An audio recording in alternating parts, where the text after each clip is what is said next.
Mother, is Maxwell House really the only coffee in the world? Well, your father says so, and your father knows best.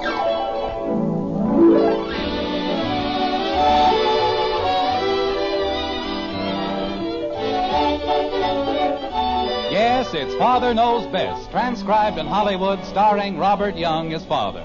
A half-hour visit with your neighbors, the Andersons, brought to you by America's favorite coffee, Maxwell House. The coffee that's always good to the last drop.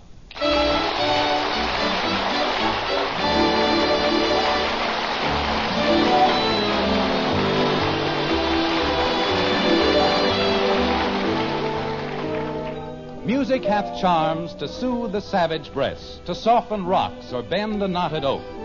You've heard that before, haven't you? Always thought it was just about right, didn't you? Well, it doesn't always work that way. Not in Springfield, at least, in the white frame house on Maple Street. Not with the Andersons. No, sir, not by a long shot. Like this. Margaret! I'm in the dining room, dear. Margaret, it's wonderful. Wait till you hear what I've done. Where are the kids? They're upstairs. Jim, what is it? Honey, it's sensational. It's terrific. This is the biggest day of my whole life. Jim, put me down, please. Say, you're putting on a little weight, aren't you? I am not. What's all the excitement about? Well, you know that group insurance plan I've been trying to work out with Henry Liggett? Yes? It's in. No. Yes, sir. Signed, sealed, and delivered. Oh, Jim, how wonderful. And that isn't all. How would you like to go to the Toscanini concert? Toscanini and the NBC Symphony Orchestra. Jim, you didn't pay that broker $12.50 a ticket. For $3 seats, I should say not. Anytime you find me paying a broker a bonus of $9.50 a ticket... But you said you couldn't buy tickets. You can't. They're all sold out. Then I don't understand. If you can't buy tickets... We're going as the honored guests of Mr. and Mrs. Henry Liggett. How do you like that? But, Jim, I don't know what to say. It's all so wonderful. The insurance and the concert. I've got to get a new dinner dress. I just can't go anywhere in that old one. You don't mind, do you, dear? Of course not. Go get 2 dinner dresses. What do I care? Oh, I'll go downtown first thing in the morning and... Oh, dear, I wonder if there'll be time. When is the concert? You'll have lots of time, honey. It isn't until next Thursday. Good. Then I can go to Gorman's? Jim, it can't be Thursday. Why not? We're having the Gribbles for dinner on Thursday, and then we're going dancing at the townhouse. I made the date just 2 days ago. I told you. Not for Thursday. Margaret, no. You couldn't. But I did. Oh. Mrs. Gribble wanted to make it Tuesday, but we couldn't because the Smiths are coming on Tuesday. You said we didn't have anything else to do on Thursday anyway, so we made it then. Margaret, how could you have done a thing like that? How could you? Jim Anderson, don't you dare blame this on me. You're the one who suggested Thursday. Oh, honey, what are we going to do? There's only one thing we can do. You've got to call Henry Liggett and tell him we're sorry. Margaret, I can't. It's a big theater party, and I just sold the man $500,000 worth of insurance. Now, how can I insult him that way? Well, would you rather insult Mr. Gribble? Of course not. I'm still trying to sell him on the group insurance deal. Jim, it's an accepted fact that no one can be in 2 places at the same time. Well, let's not get excited. Let's sit down and see if we can't figure something out. If it were only the Smiths, at least they'd understand. That's it, the Smiths. I don't mind insulting them. Jim! I mean, well, I can explain to Heck, and they can come over here for dinner some other time. I think you're forgetting one thing, Jim. We're having the Smiths for dinner because Elizabeth's cousin Maud is in town. When we were visiting the Bakers in Lakeside... She was very nice to us, I know. But that's still no reason why they can't make it some other night. Hiya, Dad. I didn't know you were home. I'll explain the whole thing to Heck. Then we can have them for dinner on, say, Wednesday. There's nothing wrong with that, is there? No, I suppose not. Hiya, Dad. I didn't know you were home. Then I can call Gribble and change their date to Tuesday. Now, you see how simple it is? Jim, I think Bud wants to say something. What is it, Bud? Hiya, Dad. I didn't know you were home. Now, there's an interesting observation. Are there any other vital pronouncements you'd like to make before we continue? Well, just about next Thursday. What about next Thursday? Is it all right if I take the car before dinner instead of after dinner? You see, I promised Joe Phillips. But I meant to tell you, Thursday is out. You can't have the car at all. I can't.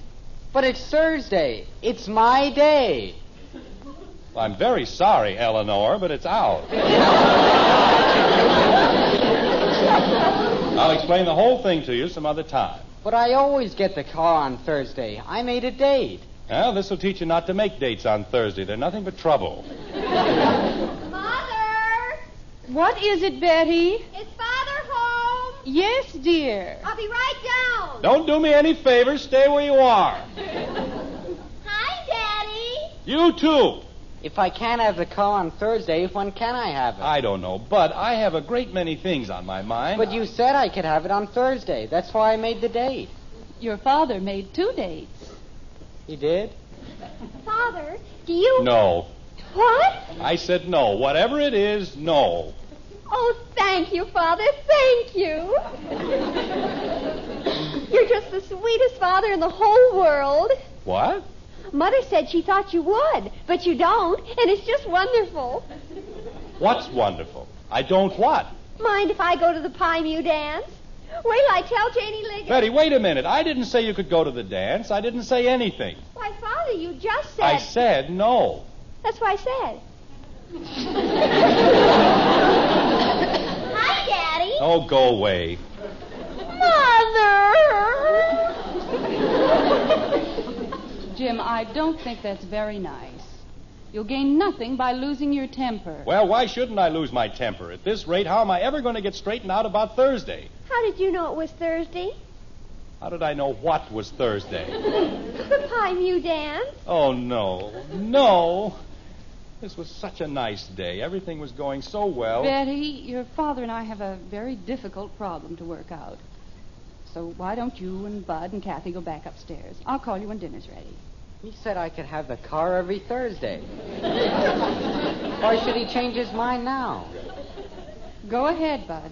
Father. Not now, Betty. But, Mother. I said not now. Jumping creepers. What are you kicking about? I can't even have the car. Daddy, What is it, Kathy? I don't have any place to go on Thursday. That's fine, baby, fine.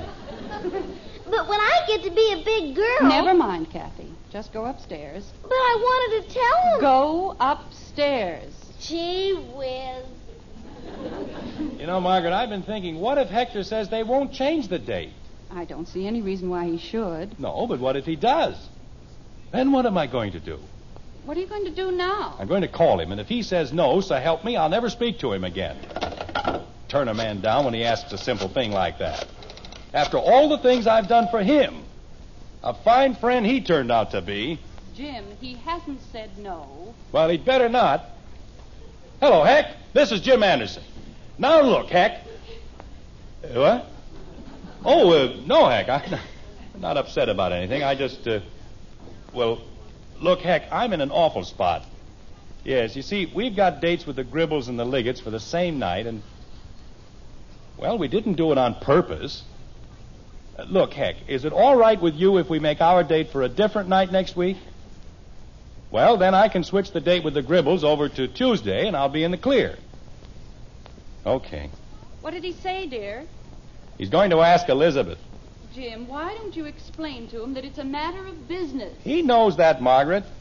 Sit around this house for weeks, nothing to do, no place to go, and then all of a sudden everything has to happen on one night. Yes, Heck? You can? Oh, that's fine, Heck. That's wonderful. I knew I could count on you. What? Well, how about a week from tonight? Yes, that's definite, Heck. No, no, we won't change it again. Oh, sure. I realize you've got to plan ahead on account of Maud. Well, tell her we said hello, will you? Thanks, Heck. Okay, pal. A week from tonight. Now, that's more like it. Now, when I get the Gribbles moved over to Tuesday... Is everything all right, Jim? Heck said they'd be glad to change it. Now I'm calling the Gribbles. You see, there was no reason to get all worked up that way. Ask Mrs. Gribble... Just a minute, honey. Oh, no, not you, Mrs. Gribble. I was talking to... What? She isn't? Well, may I speak to Mr. Gribble? Oh, they are? I see. Well, No, I'm afraid that'll be too late. Just leave word that Mr. Anderson called. Thank you. Good night. What did Mrs. Gribble say, dear? She didn't say anything. She and Mr. Gribble went away for a few days. They won't be back until Monday. Oh, dear. Who are you calling now? Hello, Heck. Look, Heck, if you want to leave that Tuesday date the way it was, well, the Gribbles won't be back until Monday, and... Oh, you did, huh? You did what, Jim? They've already made another date for Tuesday. With the Hathaways. Heck, we'll just leave it the way it is, a week from tonight. Okay, Heck, and I'm sorry there's been all this mix-up. Right. Oh, sure. Okay, Heck, see you later. A fine little fixer I turned out to be. All I did was move the date with the Smiths from Tuesday to Wednesday. And we've still got 2 dates for Thursday. Jim, I'm completely confused. Well, climb in with me. I've been that way all day. But you told Hector our date was a week from tonight. That's what I said, Wednesday. Jim, today is Thursday. Margaret, I may be a little mixed up about a lot of things, but today is Wednesday. Yesterday was Wednesday. Yesterday was Tuesday. They picked up the garbage this morning, and they don't pick up the garbage on Wednesday. I don't care when they pick up the garbage. I had a date with Al Harris on Wednesday, and... today is Thursday? It's been Thursday all day. Margaret, Yes, Jim? I have news for you. We no longer have 2 dates for next Thursday. Oh? We have 3.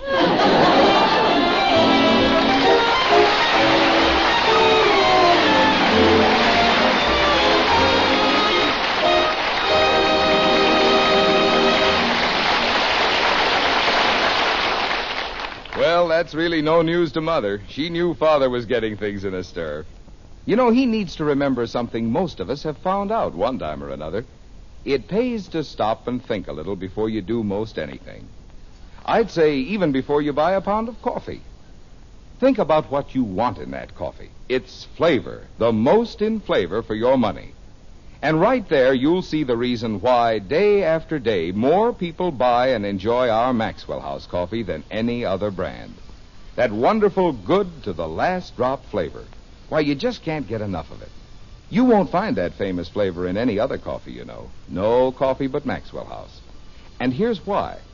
We have a recipe, and a mighty important recipe it is, because it calls for certain special varieties of coffees to be blended together a special way. It's the one way, the one recipe for that wonderful good to the last drop flavor. That's why our Maxwell House coffee spells so much more pleasure in every cup, so much more flavor in every pound. So for your money's worth and more, in real enjoyment, open up a pound of Maxwell House coffee. Always good to the last drop.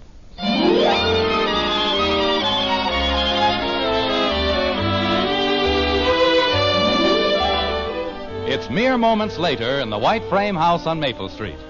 The Andersons' problem still remains. 3 dates for Thursday.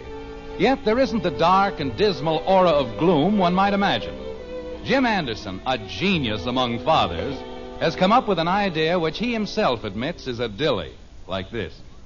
Margaret, it's the only thing we can do. Would you rather see Henry Liggett cancel the whole deal? Of course not. All right. And what's more natural than telling him we'd rather let Betty and Bud have the pleasure of going to the concert? Well, it just seems so hypocritical. Honey, this is not the time to think of ethics. We're in a jam, and we've got to get out of it. Now, will you call them, or do you want me to? I think you'd better call. All right. In a case like this, you have to take extreme measures, like an operation or something. Well, I suppose there's nothing else we can do. But if you'd only asked me before you made the date... Well, I didn't, Margaret, so let's forget about it. Let's just hope I can sell Henry Liggett on the idea, and we'll be all right. Oh, hello, Janie. This is Mr. Anderson. May I speak to your father? Thank you. Jim, something just occurred to me. Hmm? If Betty and Bud go to the concert and we go out with the Gribbles, what are we going to do with Kathy? Oh, we'll rent a cage for her at the zoo. Jim. We'll get a sitter for her, Margaret. That's no problem. It certainly is. You know Kathy doesn't like sitters. Well, that makes it even. Sitters don't like Kathy. You just have to find one who hasn't heard about her. Jim, it's not that bad. Kathy may be a little exuberant at times, Hello, Henry. Jim Anderson. Oh, just fine, thank you. Say, Henry, I've been talking to Margaret about this Toscanini concert, and I wonder if you'd mind very much if we let Betty and Bud go in our place.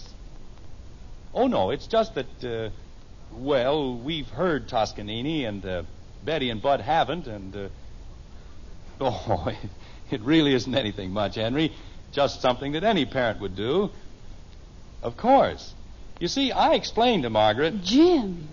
That is, Margaret and I talked it over, and we both thought that Betty and Bud would gain so much by hearing the concert, and this is going to be his only appearance in Springfield, and, well, it's nice of you to say that, Henry, but you know how it is when you have children. Jim, of all... Thank you very much, Henry.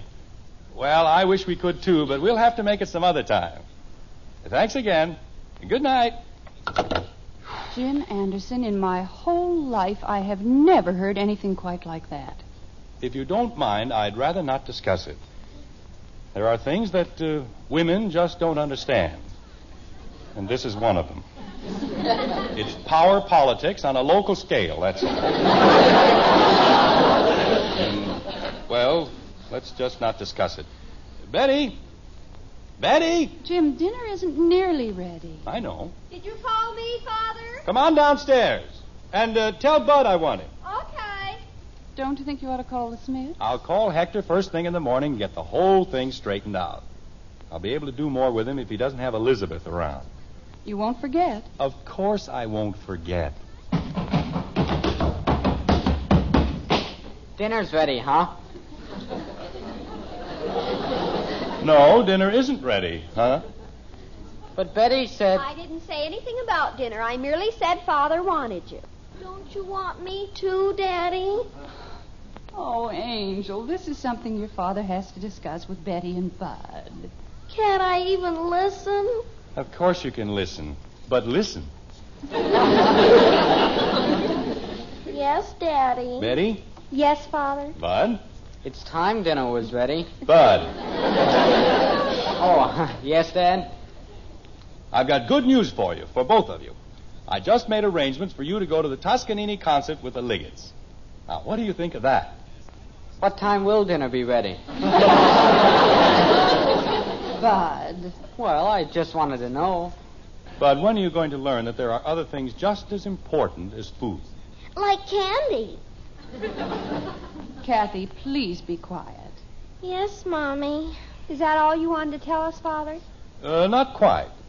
This concert is a very important event in Springfield, and I'll expect you to act sensibly and with dignity. Yes, Father. I don't want to hear that either you or Bud went whooping around the lobby or did anything to disgrace the name of Anderson. Yes, Father. We want to be proud of you. And I think it might be a very good idea, Bud, if you had your hair cut before next Thursday. Okay, Dad. Thursday? Father, the concert isn't Thursday. That's the night of the Pimew dance. Hey, I have a date, too. Betty, I explained to you... I don't want to go to the concert. Biggest dance of the whole year, and you want me to go to a concert. What are you talking about? They're having a night baseball game in Middletown, and I promised Wait Joe... Wait a minute. Bud, Betty, don't you understand? This isn't just any concert. This is Toscanini. I wouldn't care if it was Roy Bargy. Betty, how can you say that? I'd rather go to the dance. I'll go to the concert. Look, Mr. Liggett is giving a tremendous theater party. Janie Liggett's going to the dance. It's her own father's party, and he isn't making her go to any old concert. It isn't a question of making anyone go anywhere. It's a privilege to hear Toscanini. They're charging $12.50 a ticket. People are fighting to get in. They don't have to fight with me.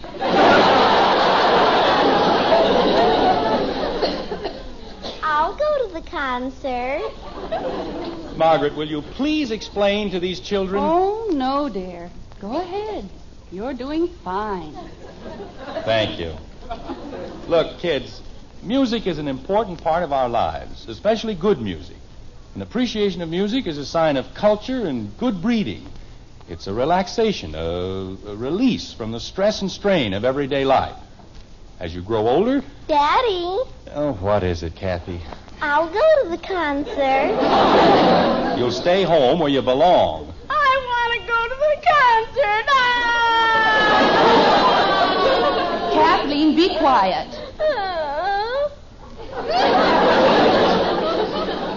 Jim. Margaret, I'm trying to explain to the children... Jim, I may not know very much about power politics or business, but I do know Betty and Bud, and you're not going about this the right way. Oh? You have something better in mind? Yes, the truth. Margaret, this is no time... Betty, Bud, your father and I find ourselves in a very embarrassing position. Margaret, well, go ahead. We made dates with two different couples, to go to the concert with the Leggetts and to have dinner with Mr. and Mrs. Gribble, all on the same night. Boy, who did that? Never mind who did it, just listen to your mother. And Kathy, Yes, Daddy. blow your nose. Yes, Daddy.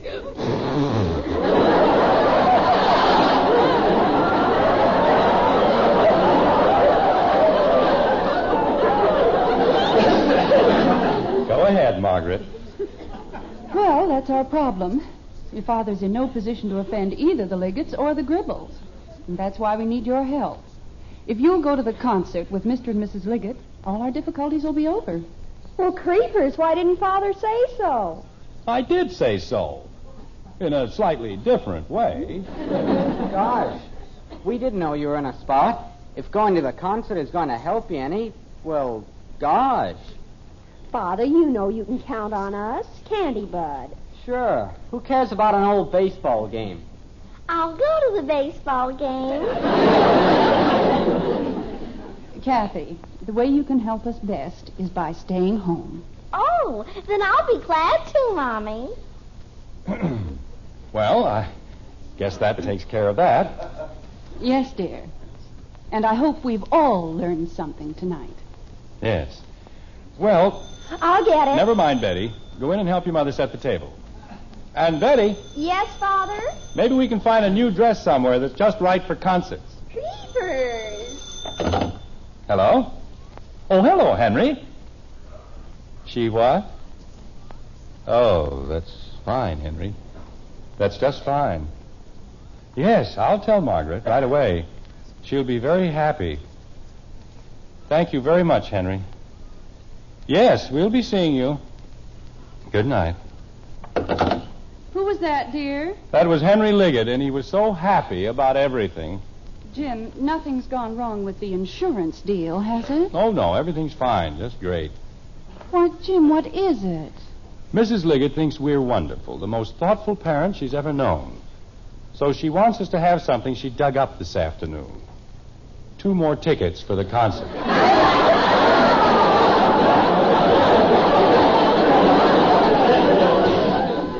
And wait till you hear where she got them. It seems a friend of hers couldn't make it on account of she's going out for dinner that night. Jim, not... Uh-huh. She got them from Mrs. Gribble. Oh, no.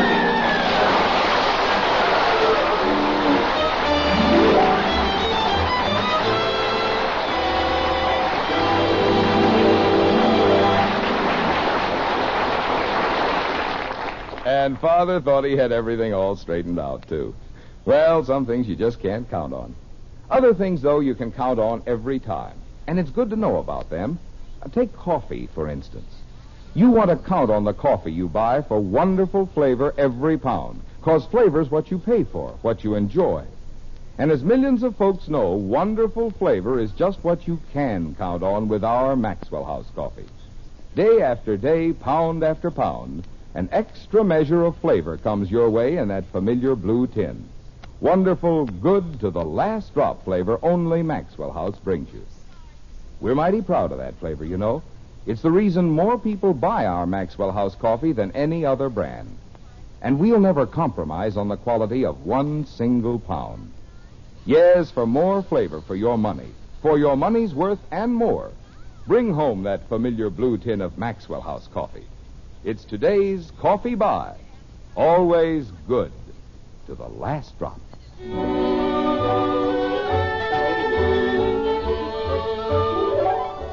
A week's gone by, and it's Thursday again. Springfield, in its best bib and tucker, is pouring into the local opera house for the highlight of the social year, the Toscanini concert. Inside, the orchestra is tuning up. But in the lobby, last-minute arrivals are still making their way into the auditorium, like this. Betty, go inside and tell Mr. Liggett we'll be in as soon as I get the Smiths and the Gribbles straightened out. Okay, Father. And take Bud with you. Come on, Bud. Hurry up. I can't. Everybody's pushing me. Now, where did they go? Hector! Jim, please don't shout. Well, they can't get in. I've got all the tickets. I don't know. When the Smiths showed up for dinner, too, I thought I'd die. Just die. Yes, Margaret, I know. You kept promising that you'd call them. I forgot, Margaret. And I just as soon you forgot. How can I ever forget all that good food in the icebox going to waste? I still think there was enough. For the Smiths and the Gribbles? Well, And why did we have to take them to the Townhouse, the most expensive restaurant in Springfield? they enjoyed it, didn't they? Why shouldn't they? The end of this month, our budget is going to look like a Swiss cheese. Tickets, please. Kindly show your tickets at the door. $12.50 apiece for 5 tickets. Margaret. And dinner for the Gribbles and the Smiths. Margaret, there was nothing else we could do. Do you realize that tonight is costing us almost $100? There they are. We're over here, Hector. Tickets, please. Kindly show your tickets at the door. Mrs. Gribble, here we are. Toscanini, $100. And less than 2 months ago, it only cost us $5 to hear Spike Jones.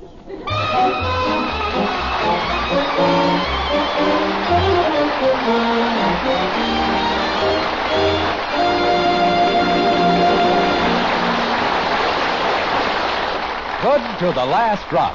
Now that famous flavor is yours to enjoy in instant coffee, too. Instant Maxwell House. It's the instant coffee with a famous flavor, the happiest combination in coffee. Wonderful flavor combined with the convenience and thrift of coffee made instantly in the cup. So thrifty, so easy, and best of all, so truly good. Tomorrow, try Instant Maxwell House, the instant coffee with a famous flavor. Instantly good to the last drop.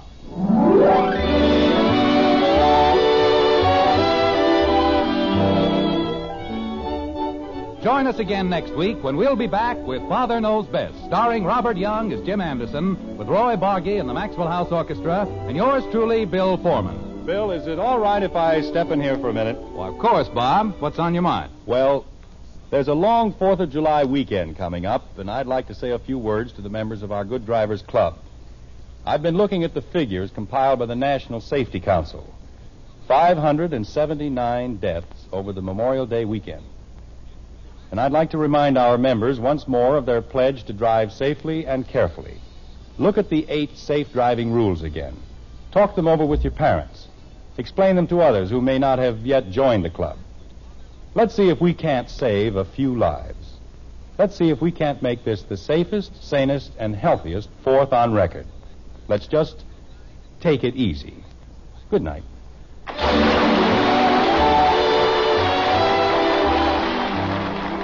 Now until next Thursday, good night and good luck from the makers of Maxwell House, America's favorite brand of coffee. Always good to the last drop. Father Knows Best was transcribed in Hollywood and written by Ed James. Now stay tuned for Screen Guild Theater, which follows immediately over most of these stations.